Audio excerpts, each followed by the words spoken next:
Hello दोस्तों, आप सभी ने कहीं ना कहीं कभी ना कभी अपने रिश्तेदारों को ये बोलते हुए सुना होगा कि मेरे चाचा को या मेरे पिताजी को स्टेंट डाला था पिछले साल, बट वो 1 साल के अंदर ही बंद हो गया।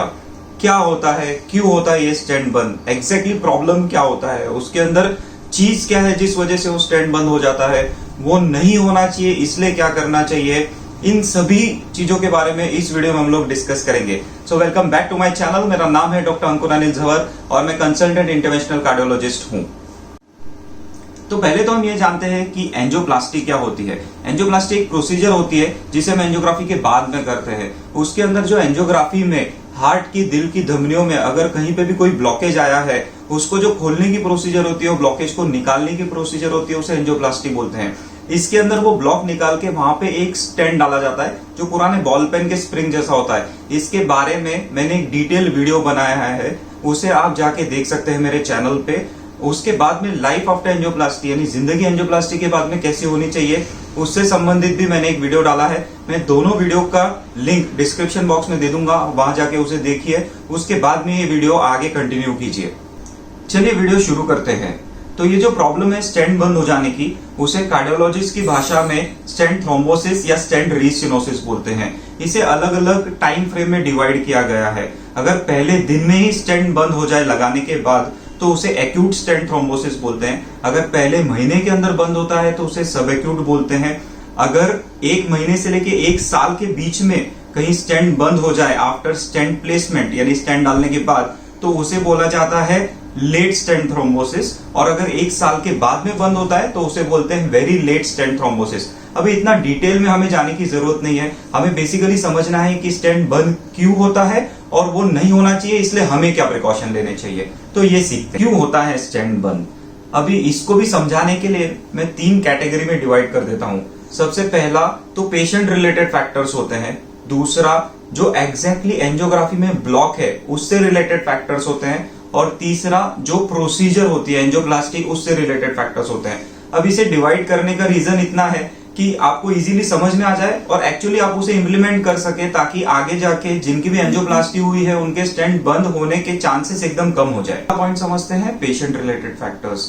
ऐसे पेशेंट्स जिन्हें डायबिटीज है, जिनकी शुगर कंट्रोल नहीं है, कुछ पेशेंट्स जिनको बीपी है, उनका ब्लड प्रेशर कंट्रोल नहीं है, हार्ट फेलियर वाले पेशेंट्स जिनका इजेक्शन फ्रैक्शन कम है, कुछ पेशेंट जिनकी किडनी खराब है और कोई क्लिनिकल सेटिंग की वजह से अटैक आया है और उन्हें स्टेंट डाला गया है, ऐसे पेशेंट्स, या फिर कोई पेशेंट्स जिन्हें ब्लड थिनर मेडिकेशंस जो बहुत ही जरूरी है स्टेंट चालू रखने के लिए, वो मेडिसिन का ही रिएक्शन है, ऐसे कोई पेशेंट्स जिन्होंने वो मेडिसिन बंद कर दी है या कम ज्यादा समय में अलग अलग टाइम पे अपनी मर्जी से चेंज करके दवा ले रहे हैं, ऐसे बहुत सारे फैक्टर्स है जिसकी वजह से स्टेंट बंद हो सकता है। दूसरा पॉइंट समझते हैं ब्लॉक रिलेटेड फैक्टर्स। मतलब जो भी एंजियोग्राफी का रिजल्ट है, हार्ट की धमनियों में ब्लॉक कहां पे है, उसकी लोकेशन क्या है, उसकी लेंथ कितनी है, कितना लंबा ब्लॉकेज है, उसका परसेंटेज क्या है, कितना परसेंट ब्लॉक है, ये सब चीजें पे डिपेंड करता है कि आगे जाके स्टेंट बंद होने वाला है या नहीं होने वाला है। बाइफर्केशन प्लास्टी होने वाली है, टाइप सी लीजन है, ये जो भी मैं बोल रहा हूं ये अलग अलग अपने आप में एक टॉपिक्स है जो हम अगले कुछ वीडियोस में डिस्कस करेंगे। बट एट प्रेजेंट ये समझते हैं कि ब्लॉक रिलेटेड फैक्टर्स क्या होते हैं जिसकी वजह से आगे जाके स्टेंट बंद होने के चांसेस बहुत बढ़ जाते हैं। तीसरा पॉइंट समझते हैं एंजियोप्लास्टी रिलेटेड फैक्टर्स।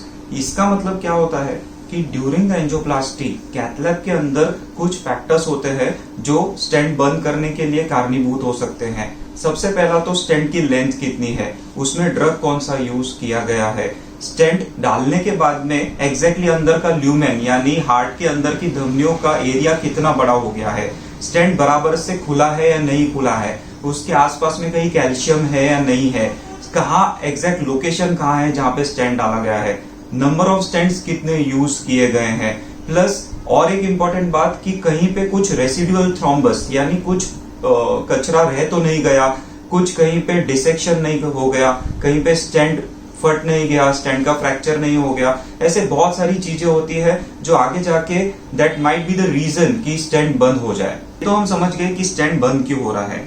अभी नेक्स्ट इंपॉर्टेंट पॉइंट समझते हैं कि ये स्टेंट बंद नहीं होना चाहिए, इसलिए हमें क्या करना चाहिए। अभी मैं हमेशा अपने पेशेंट्स को बोलता हूं कि स्टेंट डालना ये कार्डियोलॉजिस्ट की जिम्मेदारी है, कैसे डालते हैं, क्या करते हैं, वो हम लोग करने वाले हैं। बट स्टेंट को आगे तक लेके चलना, उसे उतना प्यार देना, उसे उतना रिस्पॉन्सिबिलिटी के साथ में आपको लाइफ लॉन्ग उसे चालू रखना, ये आपकी जिम्मेदारी है एज अ पेशेंट। अभी उसके लिए मैं आपकी हेल्प करता हूं कि हमको एग्जैक्टली आपको करना क्या है कि जिसकी वजह से स्टेंट बंद होने के चांसेस लेस देन 1% हो जाए। मैंने पिछले वीडियो में भी ये बताया था, इनिशियल डेज में after the angioplasty number of medicine, यानी जितनी आप दवाई खा रहे हैं दिन में वो ज्यादा होंगे, बट धीरे धीरे जैसे आप फॉलोअप करेंगे डॉक्टर के पास में, ये मेडिसिन का नंबर कम होते जाएगा। हम लोग कुछ मेडिसिन मिला के भी एक टैबलेट दे देते हैं और मैक्सिमम पेशेंट्स तो एक ही मेडिसिन पे रहते हैं at the end of 1 year of angioplasty. अभी पॉइंट ये है कि ये मेडिसिन जो भी आपको आपके डॉक्टर दे रहे हैं ये छोड़ना नहीं है ना, उसका नंबर मन से चेंज करना है। अगर कोई डोज मिस होता है तो उसे ले लेना है। जैसे आप भगवान को नमन करना नहीं भूलते, खाना खाना नहीं भूलते, गोली खाना भी नहीं भूलना है। इंपॉर्टेंट पॉइंट है लाइफस्टाइल मॉडिफिकेशन, मतलब ये एक्सरसाइज और डाइट जो आपको फॉलो करनी है। आपके कार्डियोलॉजिस्ट भी आपको बताते हैं, प्लस मैंने भी एक वीडियो बनाया है जिंदगी एंजियोप्लास्टी के बाद कैसी होनी चाहिए। वो वीडियो में मैंने हर एक पॉइंट एक जनरल कैटेगरी के लिए, जनरलाइज्ड पेशेंट्स के लिए मैंने कवर किए हैं, जिसमें आप आसानी से ये समझ सकते हैं कि आपको कौन सी एक्सरसाइजेस फॉलो करनी है, क्या डाइट करना है, जिससे स्टेंट बंद होने के चांसेस एकदम कम हो जाए। पर अलग अलग पेशेंट अलग अलग होता है, इसलिए आप एक बार आपके कार्डियोलॉजिस्ट से जरूर कंसल्ट कीजिए बिफोर स्टार्टिंग दोज एक्सरसाइजेस। तीसरा पॉइंट और सबसे इंपॉर्टेंट पॉइंट है डायबिटीज कंट्रोल। जो पेशेंट्स जिन्हें शुगर है, शुगर अगर अनकंट्रोल्ड हो, ये सबसे कॉमन और सबसे इंपॉर्टेंट रीजन है जिस वजह से स्टेंट बंद हो सकता है। तो शुगर कंट्रोल रखना बहुत जरूरी है।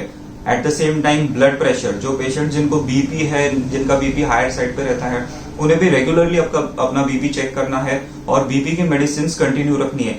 ऐसा भी नहीं होना चाहिए कि एक बीपी की मेडिसिन ले ली और डॉक्टर को दिखाना ही छोड़ दिया, ऐसा समझ लिया कि बस ये मेडिसिन चालू है, लाइफ लॉन्ग यही चलती रहे, ऐसा नहीं होता है।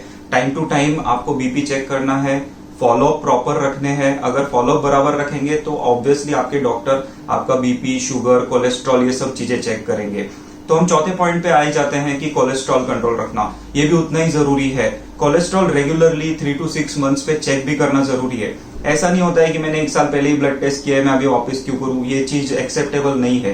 क्योंकि जब एंजियोप्लास्टी हो गई है तो स्टेंट वापस बंद ना हो, इसलिए ये बेसिक चीजें ध्यान में रखना बहुत जरूरी है, ताकि आपको आगे हेल्पफुल रहे। इस बात जो सबसे ज्यादा इंपॉर्टेंट है वो एडिक्शन रिलेटेड है, मतलब कि कोई भी तरीके का व्यसन नहीं होना चाहिए। बीड़ी, सिगरेट, तंबाकू, दारू, ये सब चीजें व्यसन करना, ये सब चीजों का एडिक्शन रखना बहुत ही ज्यादा इंपॉर्टेंट कॉज है स्टेंट बंद होने के लिए, इसलिए कंपलसरी बंद करना होगा। प्लस इसके बाद में हम लोग मेन जो टॉपिक है रिगार्डिंग द कार्डियोलॉजिस्ट, वो कार्डियोलॉजिस्ट की जिम्मेदारी है कि जैसे स्टेंट बंद नहीं होने के लिए जो भी मैंने आपको चीजें बताई वो सब हम लोग टेक केयर करेंगे, बट एज अ पेशेंट जो आपकी रिस्पॉन्सिबिलिटी है वो मैंने आपको बताई है। तो ये था हमारा आज का वीडियो। हमने इस वीडियो में डिस्कस किया कि कौन सी ऐसी बातें हैं जिसे हम ध्यान रख के स्टेंट बंद होने के जो फैक्टर्स है, स्टेंट बंद होने के जो कॉजेज है उसको टोटली अवॉइड करें और स्टेंट बंद होने के परसेंटेज, चांसेस एकदम कम कर दे। पर मैं एक बात बता दूं कि ये सब कुछ जो अभी तक हमने डिस्कस किया, ये फॉलो करने के बावजूद कोई पेशेंट्स हैं जिनकी टेंडेंसी होती है स्टेंट बंद होने की। चाहे आप कुछ भी कर लो, 2 से 3% पेशेंट्स फर्स्ट ईयर में और less than 1% patients after first year stent बंद होना नेचुरल है, वो होता ही है। इसलिए आपको एक बात ध्यान में रखनी है कि आपको अपने डॉक्टर को फोर्स नहीं करना है कि भाई अगर वापस स्टेंट में ब्लॉक आ रहा है तो अगला स्टेंट डाल दीजिए। रादर डॉक्टर करते भी नहीं है, करना भी नहीं चाहिए, क्योंकि बार बार स्टेंट डालना और वो स्टेंट बंद होना एट द एंड आपकी जो नेचुरल लाइफ है उसको कम कर देता है। तो इसीलिए हमें इस बातों का ध्यान रखना है। बाकी ये था हमारा वीडियो। अगले वीडियो के लिए हमारे चैनल के साथ में बने रहिए। तब तक के लिए बाय, थैंक यू।